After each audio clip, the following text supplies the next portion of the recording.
Was a really good question that was asked was, how do you select top quality or high quality and pure essential oils when your preferred brand doesn't have the oil you're looking for?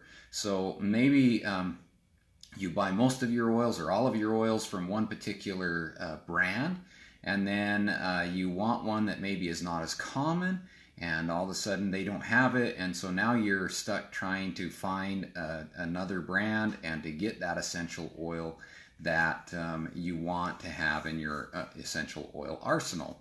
So I ended up grabbing a couple of ways or a couple of tips that I think could really be of benefit when you're doing this.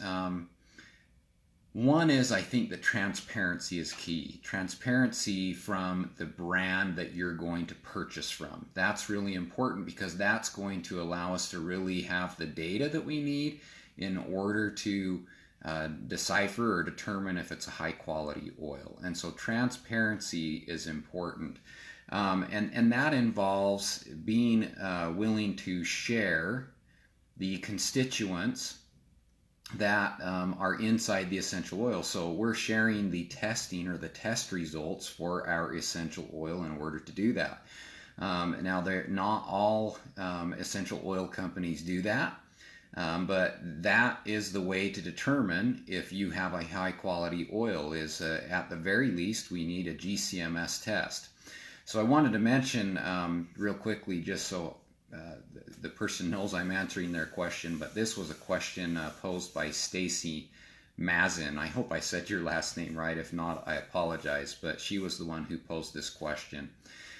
So transparency is something that's important, and when you have transparency, you're able to better identify those essential oils that you can use and have high quality. And I think that part of that is a couple of things. We need to have transparency in the country of origin. So we know that essential oils differ in their chemical constituents, their chemical profiles, based on where they grow. And so a lavender that grows in France will be different than one that grows in Bulgaria versus one that's grown in Brazil. And so the country of origin is important because that can help us to identify a quality essential oil. They should also share the Latin name or the species of the essential oil. For example, we have a lot of cedarwood oils. We have cedarwood that is a true cedar that comes from Atlas cedarwood or the Cedrus atlantica species, or you have a Himalayan cedar, which is also a true cedar that comes from the Cedrus deodara, or we could get a Texas or a Virginia cedar wood. Those are actually both junipers, but we call them cedar wood, and they come from a juniperus species. And so we need to know the Latin name. We can't rely on just the common names in order to make sure that we're getting a high quality essential oil.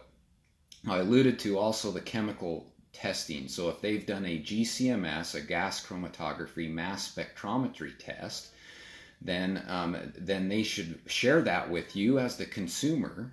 I really feel this should be an industry standard. They should be sharing that with you so that you can determine whether that's a high quality essential oil. Without that, we're kind of almost buying our essential oils blind. So then the question becomes, well, they share that, but how do I know if it's, I'm not a scientist, you may say, so I don't know how to read those GCMS tests, and I don't know what they say. That's where my book that's called Medicinal Essential Oils comes in. Under each one of the monographs of the essential oils, so you can flip to the page on peppermint essential oil, it will say preferred chemical constituents for clinical use. And so you'll want to look at the constituents that the company you're checking out and compare that versus the constituents that we want to see, the ranges that we want to see that constituent fall in. So if your peppermint says that menthol needs to be between 35 and 45%, and that's not what my book says, I'm just throwing out a random number, and you evaluate and find that the peppermint that you're looking at from this company is between that range, then continue to look at all those constituents. That can help you identify that that's a high quality essential oil. Now, you can't really rely 100% on GCMS, so there has to be advanced testing as well. So advanced testing would include things like optical rotation, IR identity, refractive index, specific gravity. All of these things should also be tested, because sometimes you may be able to trick GCMS, but if you're looking at all of these other advanced tests, then that will help you identify if there's something a pure oil. So it really boils down to, you have to look at companies that have transparency. They need to be willing to share their test results per batch, and that's another thing that's important. They may have a GCMS test, but if it's from 2015 and we're now in 2018, is it necessarily for the batch that you're purchasing? It may not be. And so we need to make sure that they're doing per batch testing to make sure you're getting those high quality oils. And then last is what we call organoleptic testing, and that really is using our senses to determine if that's a high quality oil. So once you receive it, you smell it. Does it smell like a typical oil that you've had, or to smell like that particular oil should? We put it on our body.